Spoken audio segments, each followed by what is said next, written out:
Meu nome é Diógenes Spartalis, sou técnico em agropecuária e gestor da informação e estou coordenador de estágio no Colégio Agrícola Augusto Ribas, na UEPG.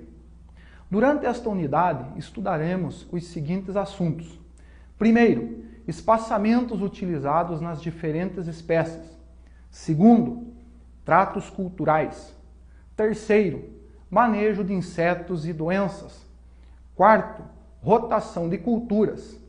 Quinto, plantas companheiras. Sexto, plantas repelentes. E sétimo, plantas atrativas.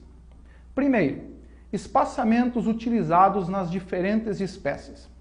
É muito comum encontrarmos hortas caseiras onde as espécies estão todas misturadas e com espaçamentos diferentes em um único espaço ou canteiro, muitas das vezes não produzindo como deveriam. O espaçamento entre as plantas é de suma importância, pois através dele ocorrerá uma melhor luminosidade, ventilação da área, diminuindo a incidência de doenças. Também não haverá competição por nutrientes, água e espaço.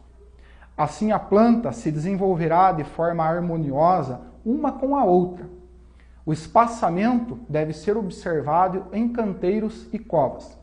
Em canteiros, o espaçamento entre linhas e plantas deve ser observado conforme a espécie explorada. No preparo de covas, também devemos nos preocupar com o espaçamento entre linhas e plantas, conforme a espécie explorada. Observe a imagem. Segundo, tratos culturais. Os tratos culturais são essenciais para o bom desenvolvimento da cultura. Dentre os principais podemos citar regas, capinas, desbaste, desbrota, desponte e tutoragem, entre outros que estão disponíveis na apostila para sanar possíveis dúvidas. Os tratos culturais são necessários e alguns devem ser semanais, como por exemplo, a desbrota no tomate, que é a retirada do broto ladrão. Outros ocorrem quando necessário. Outros podem ser uma vez somente na cultura, como o desponte no tomateiro, que é a retirada da ponteira para interromper o seu crescimento. Na introdução do curso, falamos que na horticultura orgânica devemos observar os insetos e doenças de forma diferenciada quando olhamos na horticultura convencional. Na horticultura convencional, quando nos deparamos com alguma doença ou inseto, logo entramos com produtos agroquímicos para tratar, controlar ou prevenir a situação. Porém, quando passamos a produzir de forma orgânica, temos outra visão dos insetos e doenças. Estes são sinais que indicam desequilíbrio. Assim, sabendo disso, teremos outra reação ao nos depararmos com a situação, seja uma doença ou um inseto. Com relação à horticultura orgânica, no controle e prevenção de insetos, podemos utilizar várias técnicas que nos apoiarão no seu controle. Por exemplo, podemos utilizar a arruda ou coentro como inseticida para pulgão. O cravo de defunto ou tagete pode ser utilizado como repelente para pulgão e broca de tomateiro. O gergelim, plantado nas bordas da horta, reduz as formigas cortadeiras. Então temos as plantas medicinais como auxiliadoras na horta orgânica. Da mesma forma que as plantas medicinais nos auxiliam contra insetos, são eficazes contra nematóides e algumas doenças. Na apostila encontra-se uma lista de plantas que auxiliam no controle em várias situações. As doenças geralmente são vistas a olho nu de imediato. Os sintomas podem ser esclerotínia, ferrugem, oídio, míldio, entre outros. Algumas medidas preventivas podem diminuir consideravelmente sua proliferação. Entre elas, podemos citar a utilização de ferramentas desinfetadas no caso de desbrotas ou podas, evitar ferir a planta durante os tratos culturais, fazer vistorias diárias, se possível, quando identificado o problema, utilizar produtos como, por exemplo, o biofertilizante super magro, que é um fertilizante foliar pulverizando sobre as plantas. Serve para melhorar a saúde, crescimento e produção das plantas. Auxilia no controle de doenças, não sendo tóxico. Na apostila, você encontrará os ingredientes e forma de preparo, armazenamento e recomendações do Super Mago. Também está disponível a cal da bordaleza, um tradicional fungicida agrícola, tendo eficiência sobre diversas doenças fúngicas e ação contra algumas bactérias. Quarto, a rotação de culturas. A rotação de culturas é uma técnica de fácil assimilação e prática, porém deve ser observada e aplicada no dia a dia na horta. Esse sistema é de fundamental importância para que possamos fazer a quebra do ciclo biológico de insetos e doenças, no controle da erosão e plantas espontâneas, melhorando as condições física, química e biológica do solo.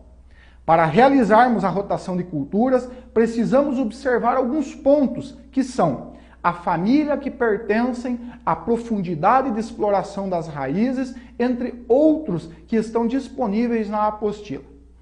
Na apostila também está disponível uma lista das famílias das principais hortaliças cultivadas no estado do Paraná. A técnica a ser utilizada é a seguinte: intercalar as espécies conforme sua família, ou seja, cenoura, salsinha e salsão são da mesma família, por isso não devem ser plantadas uma após a outra na mesma área, devendo ser plantada nesse espaço de tempo a alface, por exemplo, que é de outra família. Uma forma prática é separarmos as espécies da seguinte forma: espécies de folhas, espécies de frutos, espécies de flores e espécies que produzem raízes. Obedecendo isto, dificilmente erraremos a rotação. Qualquer dúvida, consulte a tabela. Quinto, plantas companheiras. As plantas companheiras são chamadas no modo convencional de consorciação. Quer dizer que, em uma mesma área, você poderá estar plantando 2 ou 3 espécies diferentes. Porém, não se deve sair plantando de qualquer forma. Há algumas plantas que podemos chamá-las de plantas amigas e outras de plantas inimigas. Isso quer dizer que quando uma planta amiga for plantada com uma inimiga, não produzirão satisfatoriamente.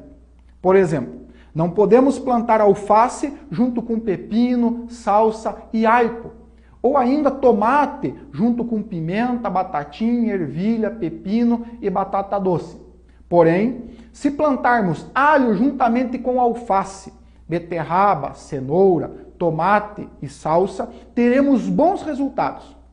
Sexto, plantas repelentes. As plantas repelentes devem ser plantadas nas bordas interior das hortas. Elas são aliadas do horticultor orgânico. Dificilmente produziremos orgânicos sem a ajuda dessas plantas que emitem odor pelas raízes, folhas e flores, afastando assim formigas, lesmas e outros insetos que podem prejudicar nossa plantação. Como exemplo, podemos plantar ao redor da horta, em suas bordaduras ou no seu interior. Como sugestão temos a citronela, arruda, hortelã, entre outras. Sétimo, plantas atrativas. As plantas atrativas servem como iscas. Elas atrairão os insetos para si, não atacando ou diminuindo o ataque às plantas da horta. Como exemplo de plantas atrativas temos raiz de itajujá, porungo, girassol, capuchinha, entre outras. Também podem ser plantadas ao redor ou no interior da horta, conforme a necessidade. Chegamos ao fim desta unidade. Deixo uma reflexão. A agricultura orgânica está em contínuo crescimento e aprendizagem. O intuito deste curso é trazer à tona a importância deste sistema de produção, que deve de ser constantemente estudado. Cabe a cada um de nós cultivarmos o hábito de produzir e consumir produtos orgânicos, oferecendo à nossa família produtos de qualidade. Assim encerramos esta unidade. Bom trabalho e boas colheitas.